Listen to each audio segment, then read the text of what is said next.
हनुमान जयंती। पिछले रविवार हमने देखा कैसे नारायण साक्षात राम अवतार लेकर अयोध्या में प्रकट हो गए। अब अयोध्या में राम प्रकट हो गए तो शिव कैसे रहेंगे शिवलोक में।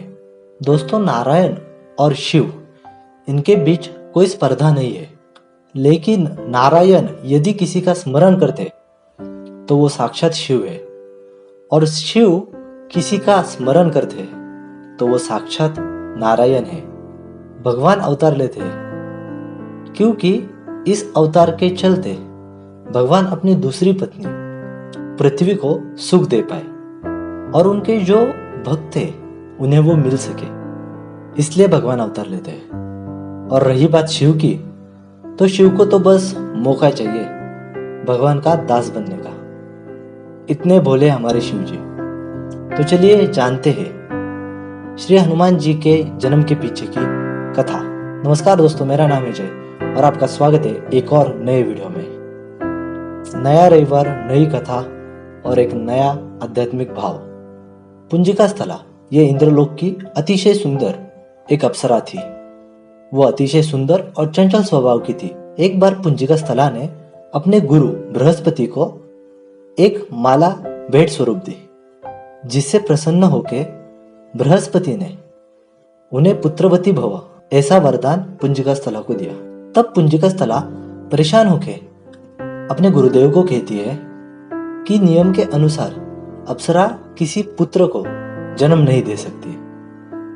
तब गुरुदेव शांत हो गए। तब जब पुंजिका स्थला अपने कुछ सहेलियों के साथ गुरुदेव के आश्रम से स्वर्ग की ओर जा रही थी, तब पृथ्वी पर उन्हें एक तेज रोशनी दिखाई दी।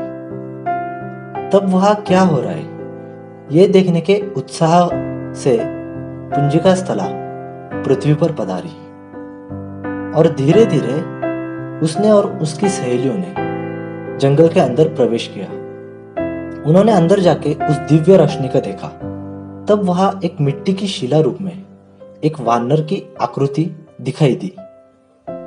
तब पुंजिका स्थला उस आकृति को छूती है तो वहां हजारों वर्ष से तपस्या कर एक ऋषि मुनि की तपस्या भंग हो जाती है। तब पुंजिका स्थला उनसे क्षमा याचना कर कहती है, मुझे माफ करो मुनिवर, मैंने यहाँ एक वानर की आकृति देखी तो मुझे लगा यहाँ कोई वानर है। तब क्रोधित ऋषि पुंजिका स्थला को कहते हैं, वानर तुम में ही होगी वानर जैसी चंचलता, जा तुम भी वानरी हो जाओगे। तब पुंजिका स्थला क्षमा याचना कर ऋषि से उशाप देने का निवेदन करती है। तब ऋषि कहते हैं, मैं हजारों सालों से मौन था और अब जो वाणी स्वरूप में श्राप निकला मैं उसे वापस तो नहीं ले सकता, मगर हाँ, तुम्हें वानर बनके भगवान शिव के अंश को जन्म देना होगा, और यदि ऐसा हो गया तो तुम्हें अपना अप्सरा स्वरूप पुनश्च एकदा प्राप्त हो जाएगा। तब पुंजिका स्थला वानरी रूप में अंजनी के नाम से जानने लगी। सूर्य के वर से सुवर्ण के बने हुए सुमेरु में केसरी का राज्य था। वहां जाके अंजनी माता ने वहां के राजा केसरी के संग विवाह किया, और उसके कुछ समय बाद अंजनी माता ने अंजनी महादेव, जो आज के समय में हिमाचल प्रदेश में स्थित है, वहां जाके 12 वर्ष तक कठिन तप किया।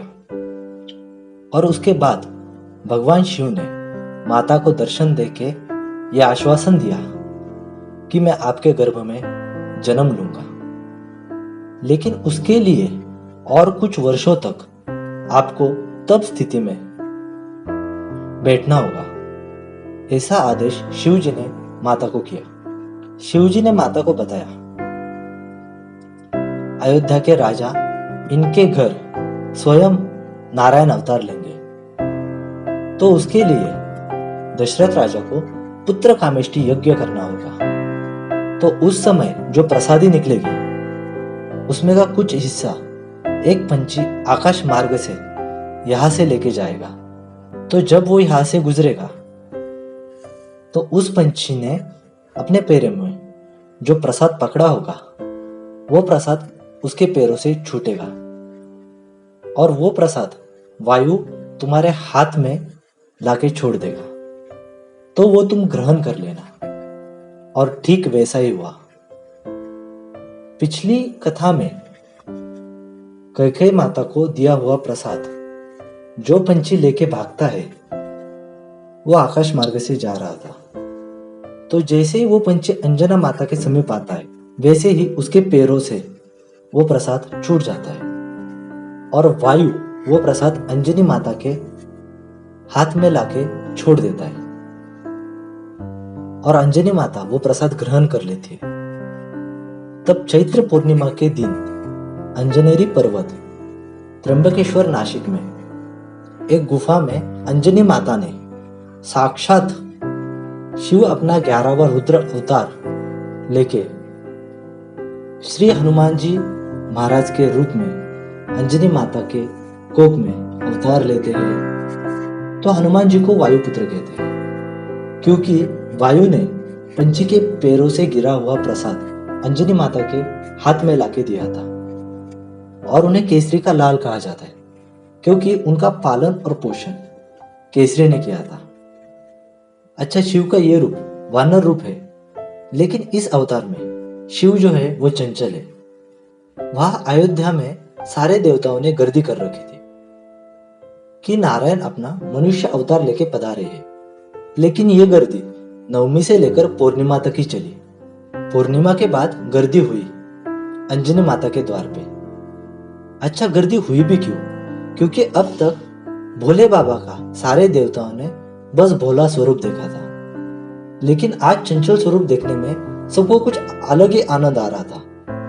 दोस्तों, ये है हनुमान जी की जन्म कथा। इनके इस रूप में भोलापन और चंचलता ऐसा है कि अगर इन्हें इनकी तारीफ सुनानी होगी तो हम जैसे भक्तों को इन्हें इनकी चंचलता से हराना पड़ता है। जैसे कि हनुमान चालीसा के पहले दोहा में श्री तुलसीदास जी लिखते हैं, श्री गुरु चरण सरोज रज निज मनु मुकुर सुधारी बरनौ रघुबर विमल जसु जो धायक फल चारी। इसका अर्थ है श्री गुरु महाराज की चरण की धूल से अपने मन रूपी दर्पण को पवित्र करके श्री रघुवीर, यहाँ रघुवीर राम जी को कहा गया है, तो रघुवीर के उस निर्मल यश का वर्णन करता हूं जो 4 प्रकार के हैं, धर्म, अर्थ, काम और मोक्ष को प्रदान करता हूं। मतलब हनुमान जी ऐसे चतुर है कि अगर उनको हराना होगा तो उन्हें पहले ये बताओ कि यहाँ जो गुण का वर्णन हो रहा है वो राम का है। जब हनुमान जी राम जी के गुण का वर्णन हो रहा है ये सुन के दौड़ के चले आएंगे और जब आएंगे और विराजमान हो जाएंगे तो चालू करो आगे की चालीसा। तो यह उनका भोला स्वभाव फिर से उन्हें जाने नहीं देता जब तक चालीसा पूरी न होगी, और वो रुकते भी है क्योंकि उन्हें लगता है आगे चालीसा में राम जी का वर्णन होगा, लेकिन आगे पूरी चालीसा में राम का नहीं लेकिन राम का जो दूत है उनका गुण और वर्णन है। तो दोस्तों, ऐसे हनुमान जी चतुर तो है लेकिन चतुराई के साथ भोले और दयालु भी बहुत है। तो दोस्तों, कैसा लगा आपको वीडियो कमेंट्स में जरूर बताना।